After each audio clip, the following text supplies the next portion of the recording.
Hello everybody, welcome to another watercolor tutorial. We are painting a very frosty winter scene today. So I am grabbing my mop brush and just covering my piece of paper in a layer of water to start out with.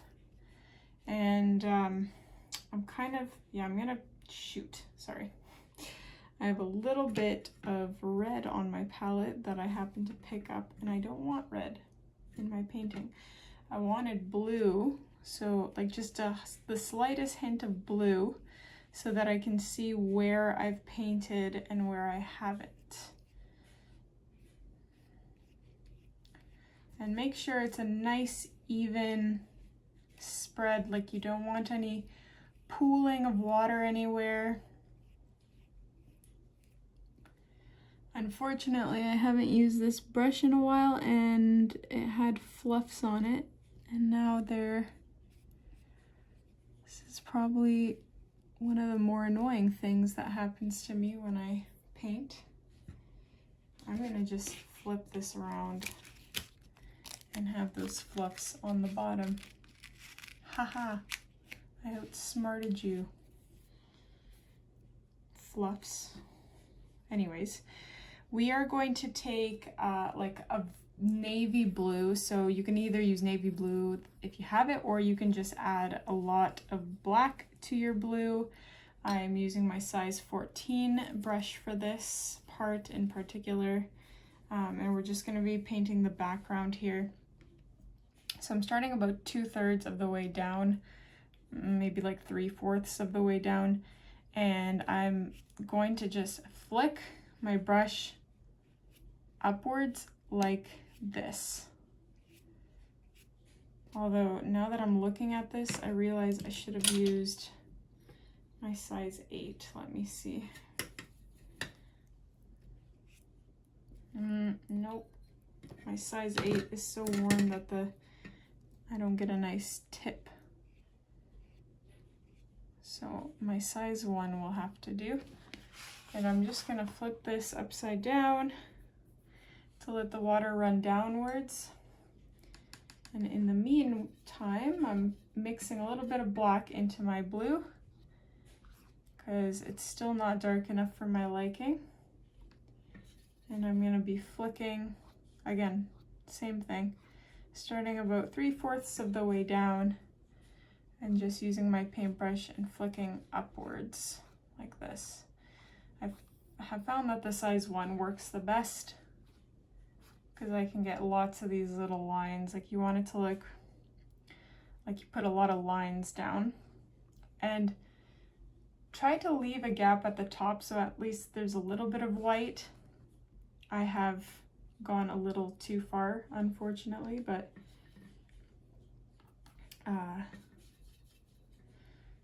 just so you know.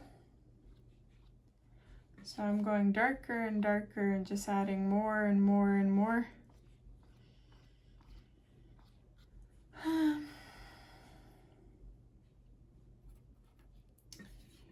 Adding a little bit of blue back in there because I don't want pure black.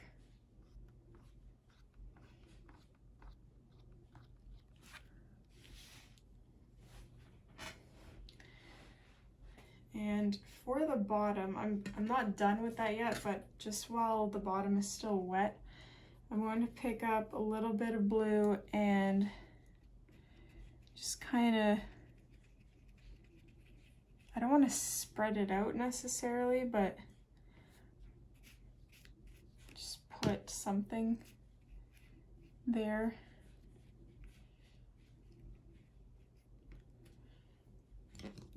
There's going to be, so this is supposed to be a shadow because there's going to be something, we're going to paint a branch over top later on, and I want there to be something on the bottom there that, you know, shows that there's a shadow coming off, not a reflection. Did I say reflection? I meant shadow.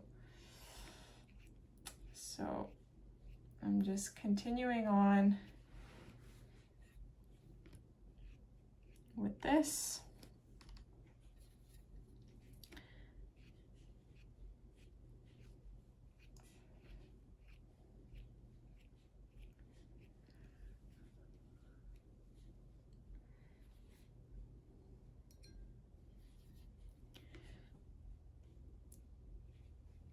I don't want, like, I want the bottom to be a little more gentle. If there's a word to describe what I want. Like, I don't want all the starts of my points to be visible. I'm going to actually try putting white on the bottom there. See if that helps. Yeah, see, that's nice. Because when you just put water, it kind of like washes it out, but if you add a white, it makes it look nicer that way.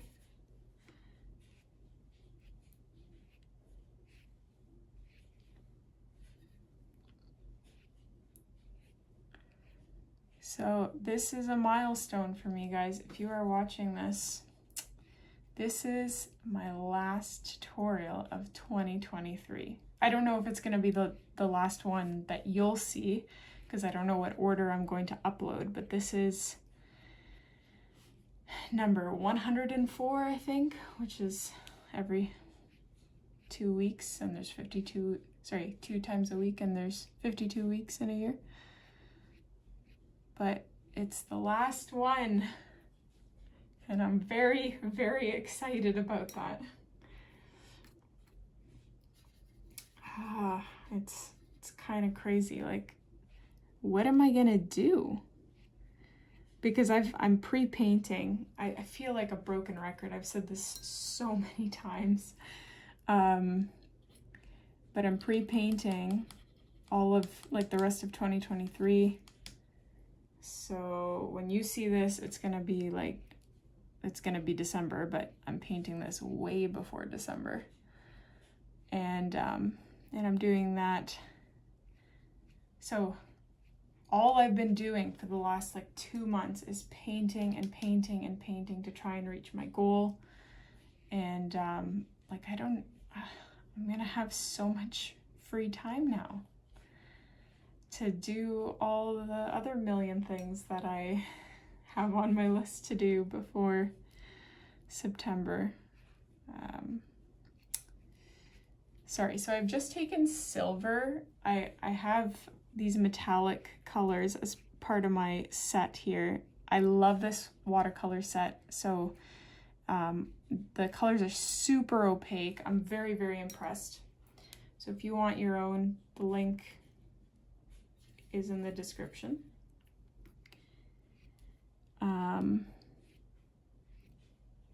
Yeah, it's no extra cost to you, but I get some commission for you using my link. And you get 100 colors in this palette, which is pretty remarkable. Like 50 normal colors, and then a mix of eggshell, neon, and metallic, which I think is pretty cool.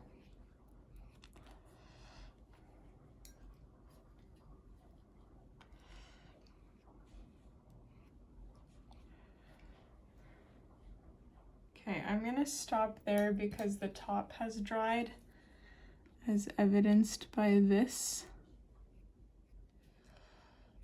I always say that. I say, okay, I'm gonna stop, and then I just keep going. I'm using the side of my brush to create these really, really thin and delicate streaks upwards.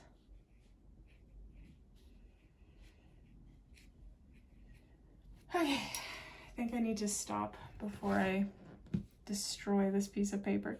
So this was basically just a very moody background for what we're about to paint. So we need to let this completely dry before we move on to the next step. Okay, so this should be dry, and I know that right now it looks like a bunch of nothing, but we need to set a very moody dark background in order to, you know, make things easier for us as we move along to the next step. So we're gonna be painting a pine branch now, coming out of here somewhere. And this pine branch is eventually going to have snow on it, but that's irrelevant at this point in the painting. For now, you can grab a green. So I'm just mixing my greens together here. Just a bunch of greens along with black. This palette comes with, honestly, like 11 different greens. So it's always quite the experience to try and find the green that I want. It's just so not what I'm used to, because my previous palette had like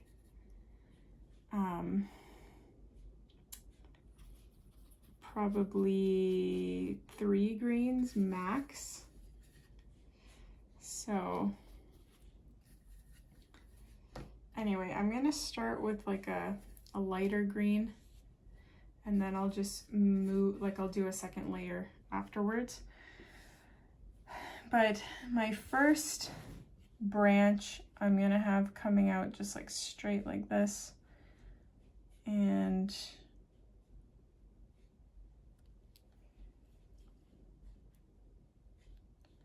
I might switch to my size quadruple 0 because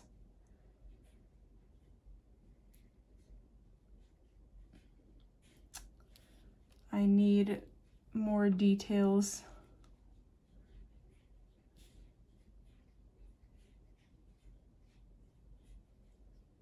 Yeah, like this is a little bit too thick. Actually, let me try my size 00, which I very seldom use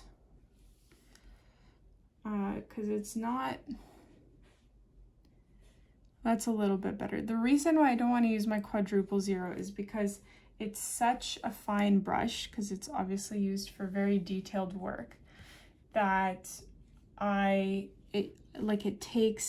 have to reload it with paint almost every brush stroke. So it takes forever to paint something, which is not ideal when you have to paint 100 or probably more of these tiny little bristles coming off the pine, or pines, pine needles. There we go.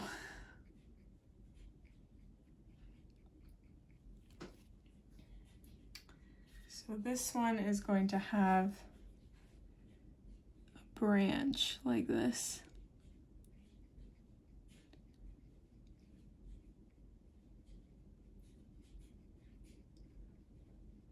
Or 2 branches coming off of it there.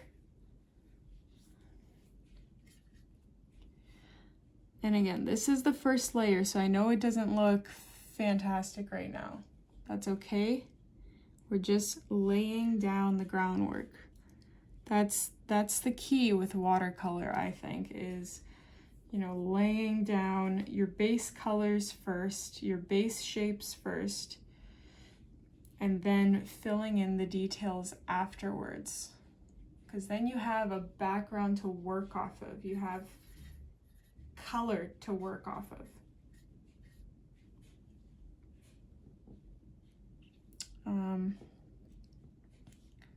So I'm gonna have another separate branch. What is this called? Like just like one of these. Like if I rip this off of a pine tree, what is that called? There's a name for it, because all the cottagecore YouTubers do that, and it's like a sprig. Is that what it's called? Like a sprig of thyme or rosemary.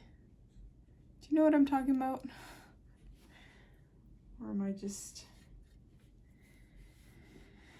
saying nothing right now? So you can you can either follow what I'm doing, or you can have your branches going in the direction that you want them to go, have as few or as little as you would like. But I'm just trying to fill kind of the area, because we have so many, we have a lot of space. So I'm just filling the area with lots of pine branches.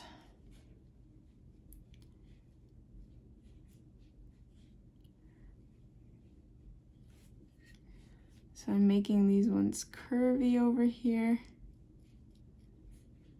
If you can hear the laundry machine or like clacking in the background, that's the laundry machine.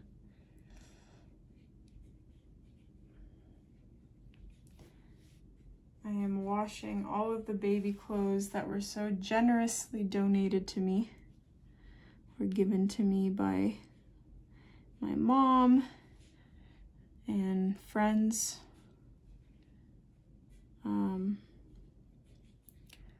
I'm very, very, very grateful for that. Like, I really don't, unless you have a lot of money and you just have nothing to spend it on, I would not recommend buying new baby clothes because, you know, they outgrow them so quickly.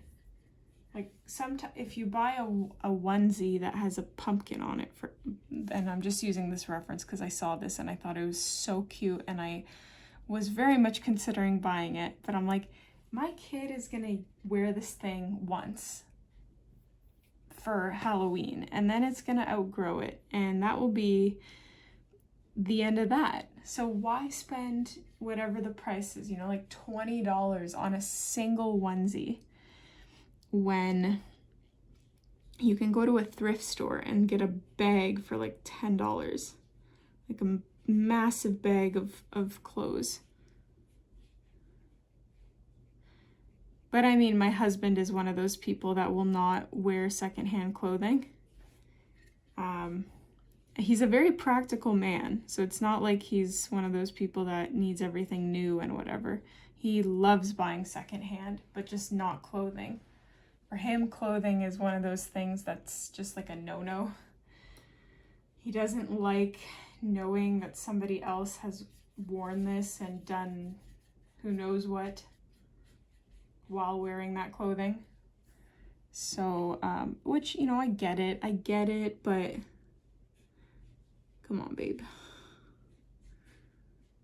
Luckily, he's very similar to me in that, like, we don't buy clothes often to begin with. Like, he wears the same clothes for years before replacing them.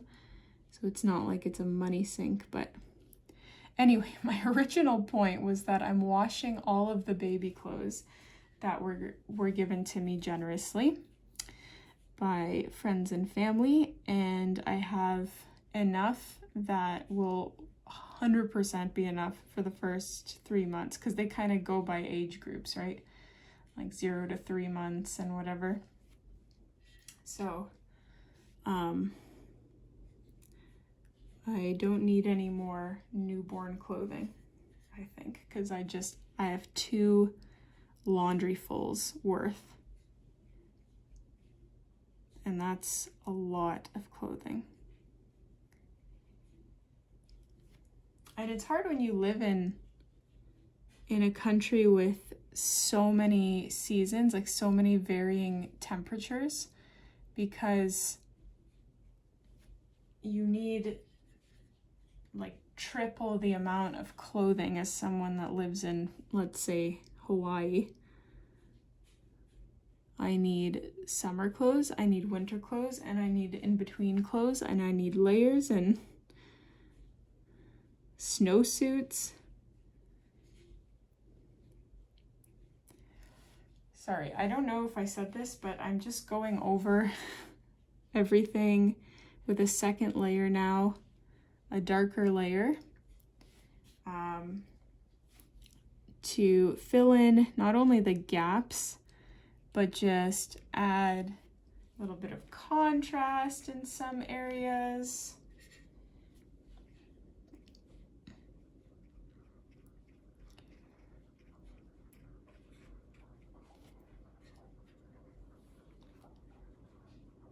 I can hear the laundry machine draining in the crawl space, and I always get so nervous, like, oh my gosh, is it leaking down there?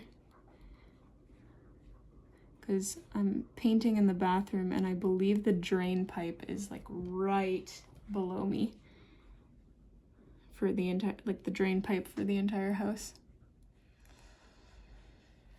Ay, ay, ay. I have never been in the crawl space. That is a man job. That is my husband's job. I will not go down there. It is so icky. Like the size of the spiders that I have seen crawl out of there when we have the hatch open. Oh my gosh, once I had to open it for a contractor. I don't know why he didn't just open it himself. But on the inside of the hatch, like when I reversed the door, like right beside my hand was a ginormous wolf spider. I believe they're called wolf spiders. I'm pretty sure, but I tend to forget a lot of things these days. They are like generally harmless to humans, but they're hunting spiders and they get super, super, super big. Like the biggest one I've seen was basically like the size of the palm of my hand, if not a little bit bigger, like tarantula size. It was disgusting and I was terrified.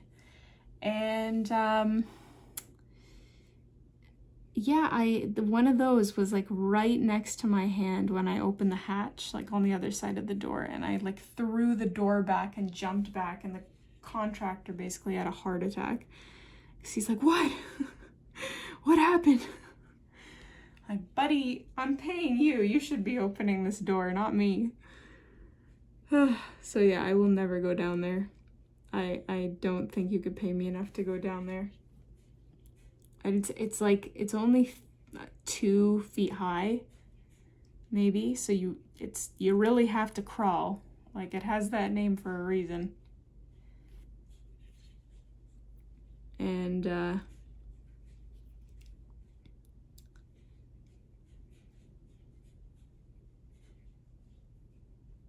don't know what my point was. I got a little distracted. Okay, so I think we're almost done here. I would like to do another layer if I'm being honest. You don't have to, but this is just me being picky.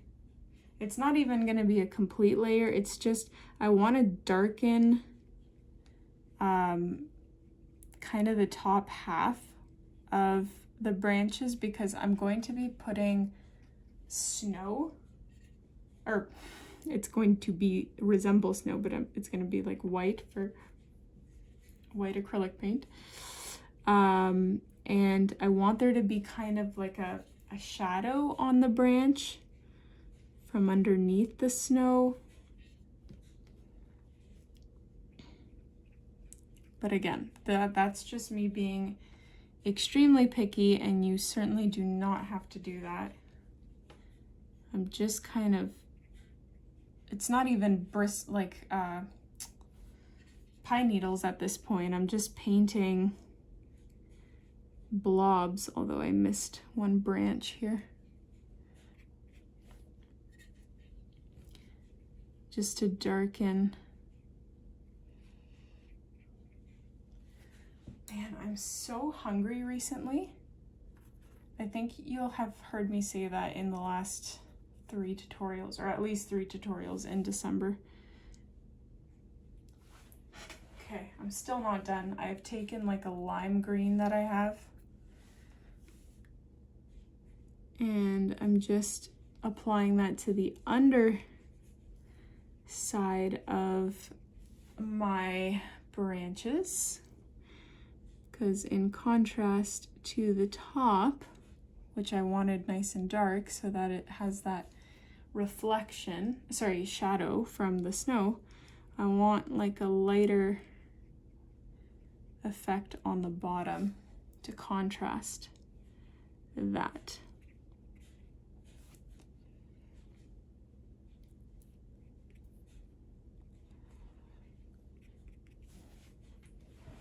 Okay, we are getting somewhere. Okay. So, honestly, we should probably let those pine branches dry before we do anything. So, pull out your hair dryer. Okay, so this should be dry. I just have my acrylic paint here, and we're gonna be applying some snow. Although, now I'm considering, I think I should have used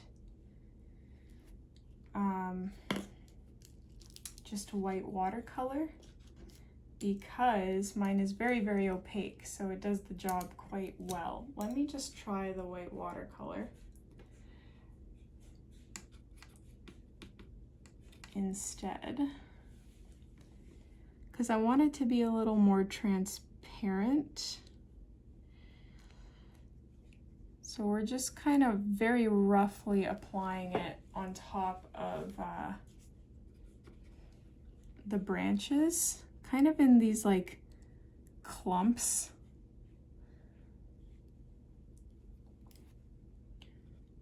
Like don't try to be all finessey with your application of this snow.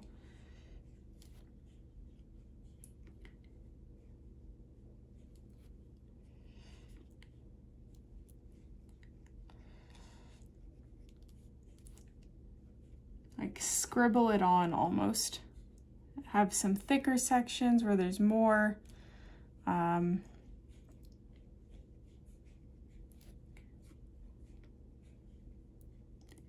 Smooth sections, you know, like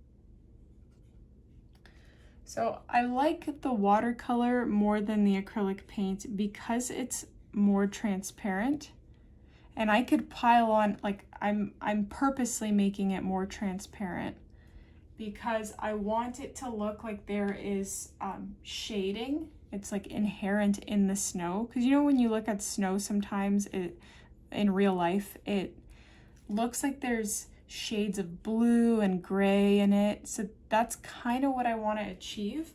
And by making it translucent, it gives off that appearance, in my opinion. I mean,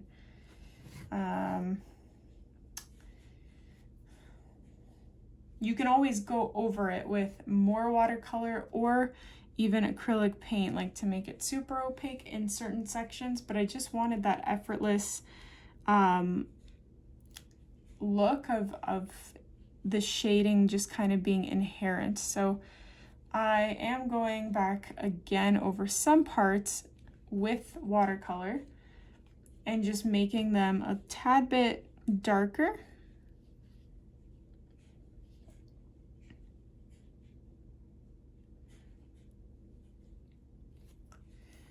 And see how we applied that under the darker part? It's kind of like, okay, the snow is casting a shadow onto the pine branch, so you know we're getting the desired effect. Now I'm just thinking of this now, but I think I would like to have some pine needles overlapping the snow. Just some, you know?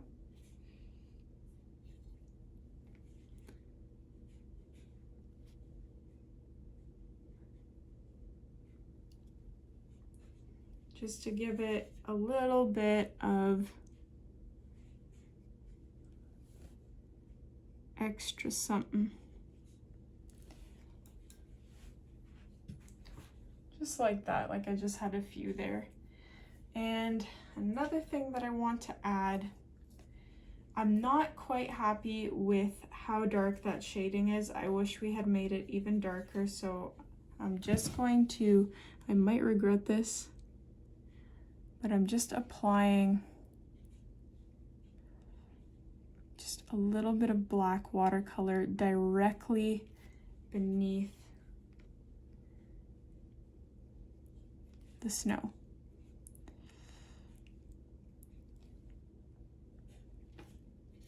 Just to darken it a little bit.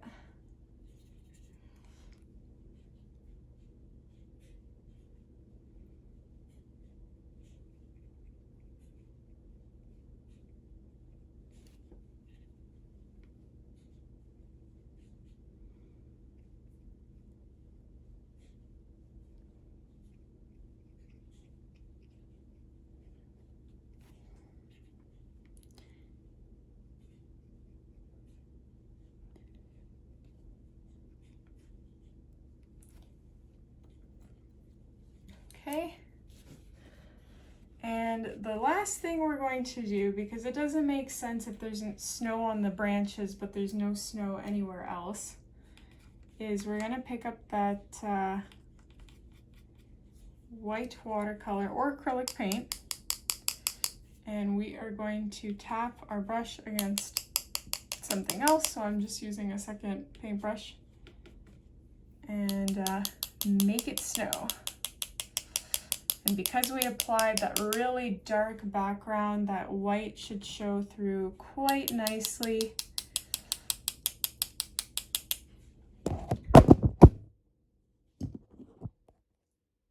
Whoops.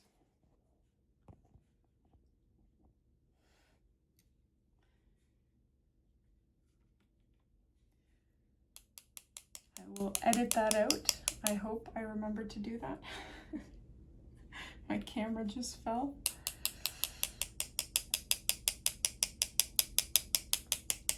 So apply as much snow as you want. I think I overdid it a little bit. We don't need that much snow. And I'm gonna take off these giant snowflakes. I don't like giant snowflakes, at least not in this painting. Okay. I think that does not look too bad. So we will peel our tape off. And that is our painting. I hope you guys enjoyed this one. I really like it. Let me know what you think in the comments. Don't forget to hit like on this video, subscribe, and I will see you in the next tutorial.